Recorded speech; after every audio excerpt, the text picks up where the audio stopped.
Bismillahirrahmanirrahim. Assalamualaikum warahmatullahi wabarakatuh.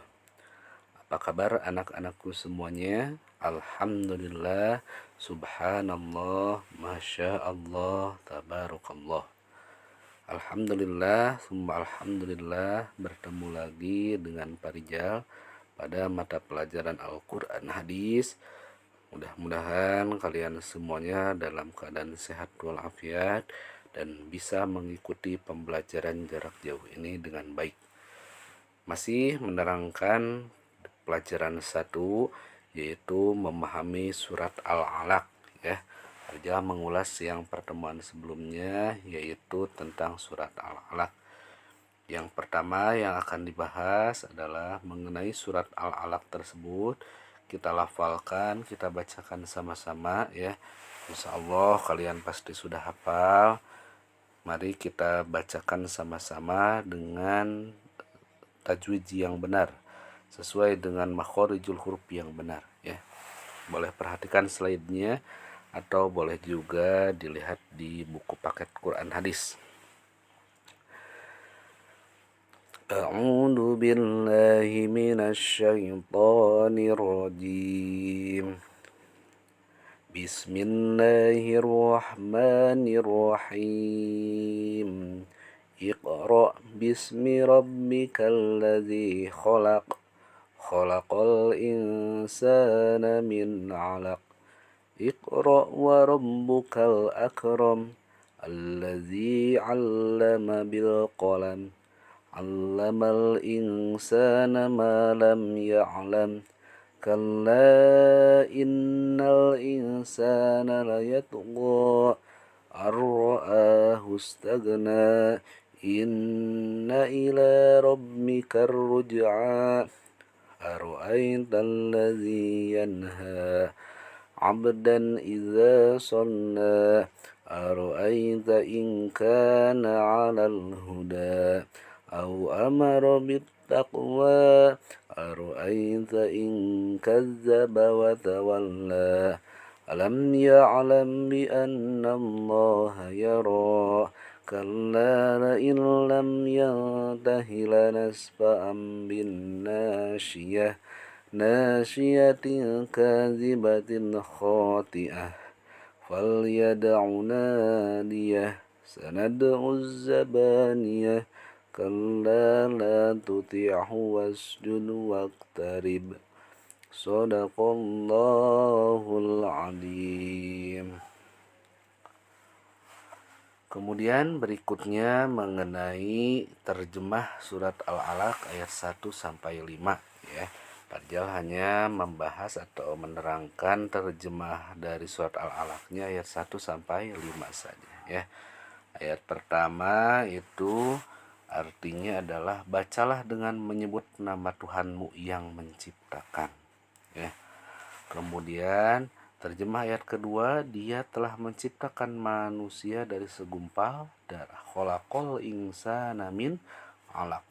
Al-alaq segumpal darah ya. Kemudian terjemah ayat tiganya, bacalah dan Tuhanmu lah yang maha mulia. Terjemah ayat keempat, yang mengajar manusia dengan pena. Kemudian yang kelima, dia mengajarkan manusia apa yang tidak diketahuinya ya. Ini hanya terjemah surat Al-Alaq ayat 1 sampai 5. Nah, nanti berkaitan dengan wahyu yang Allah turunkan pertama kali kepada Nabi Muhammad ya. Al-Alaq ayat 1 sampai 5. Nih, surat Al-Alaq ayat 1 sampai 5 merupakan wahyu pertama ya, wahyu pertama yang diturunkan kepada Nabi Muhammad melalui malaikat Jibril yang bertempat di Gua Hiro ya. Ini wahyu pertamanya. Kemudian selanjutnya pembahasan tentang ciri-ciri surat Al-Alaq. Apa saja ciri-ciri surat Al-Alaq? Yang pertama, surat yang ke-96 urutan suratnya itu. Terdiri dari 19 ayat, kemudian tergolong surat Makkiyah, dan arti Al-Alaq itu diambil dari ayat kedua ya, surat Al-Alaq yang artinya segumpal darah. Jadi sekali lagi Ciri-ciri surat Al-Alaq yang pertama surat ke-96, terdiri dari 19 ayat, tergolong surat Makkiyah, berarti diturunkannya di kota Mekah sebelum Nabi Muhammad hijrah. Arti Al-Alaq diambil dari ayat kedua yang artinya segumpal darah. Selanjutnya, isi pokok dari surat Al-Alaq adalah yang pertama perintah membaca sesuai dengan ayat pertama kan Iqra, suruh membaca.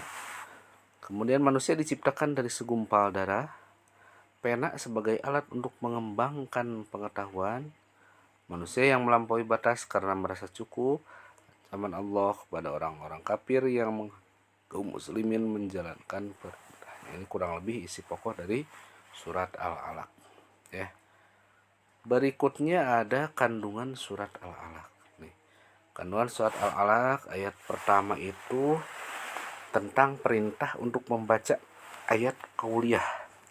Ada ayat qauliyah, ada ayat kauniyah, ya. Apa bedanya? Ayat qauliyah itu adalah ayat-ayat yang terdapat di Al-Qur'an. Sedangkan ayat kauniyah itu adalah tentang alam semesta, ya, tentang alam semesta. Ayat kauniyah itu bisa berupa ilmu pengetahuan umum dan lain sebagainya. Ayat kedua ini kandungannya manusia diciptakan dari segumpal darah, sudah jelas. Ayat ketiga dan empat mengajarkan manusia melalui perantara pena. Ayat kelima sampai 7 Allah mengajarkan apa yang belum diketahui. Semua yang kita dapat merupakan ajaran dari Allah melalui ilmu. Itu ayat 5 sampai 7. Ayat ke-8-nya adalah manusia harus senantiasa ingat kepada Allah. Ayat 9 dan 10 niat Abu Jahal. Jadi di dalamnya ada niat Abu Jahal untuk menghalangi dan melarang Rasul menunaikan sholat, tetapi tidak berhasil, ya, menghalangi Nabi Muhammad itu. Terdapat ayat 9 sampai 10. Ayat 11 sampai 12 Nabi Muhammad berada dalam kebenaran karena petunjuk Allah, sedangkan Abu Jahal berada dalam kesesatan. Ayat ke-13 Abu Jahal telah mendustakan ajaran yang dibawa Rasulullah Shallallahu Alaihi Wasallam. Ayat 14 Abu Jahal tidak mengira jika amal perbuatannya itu diketahui oleh Allah. Allah Maha melihat dan Allah Maha mengetahui. Jadi apa yang kita lakukan semuanya dalam pantauan Allah Subhanahu Wa Taala, karena Allah Maha mengetahui. Ayat ke-15 sampai 18 ini kelak Abu Jahal akan celaka dan ditempatkan di neraka. Naudzubillah min dzalik, ya. Dan Allah akan memanggil malaikat Zabaniyah, ini salah satu nama malaikat, untuk menyiksa Abu Jahal. Di ayat terakhir adalah Allah memerintahkan kepada Nabi Muhammad untuk beribadah dan mendekatkan diri kepadanya. Wallahu a'lam. Itu kandungan surat Al-Alaq ayat 1 sampai 19. Untuk tugas pertemuan hari ini, silahkan kalian kerjakan latihan soal di buku paket Kurdis halaman 16 bagian A 1 sampai 15. Jadi soalnya lihat di buku paket Kurdis, ya, bagian A saja halaman 16. Nanti kalau sudah beres, tulis jawabannya saja di buku catatan Kurdis, ya. Tulis jawabannya saja di buku catatan Kurdis. Nanti Pak Rijal akan share kunci jawaban, kalian periksa masing-masing sesuai kunci jawaban yang Pak Rijal berikan. Nanti difotokan hasil dari kerjaan kalian, tulis jumlah betulnya, betul berapa, lalu kirim ke Pak Rijal, ya.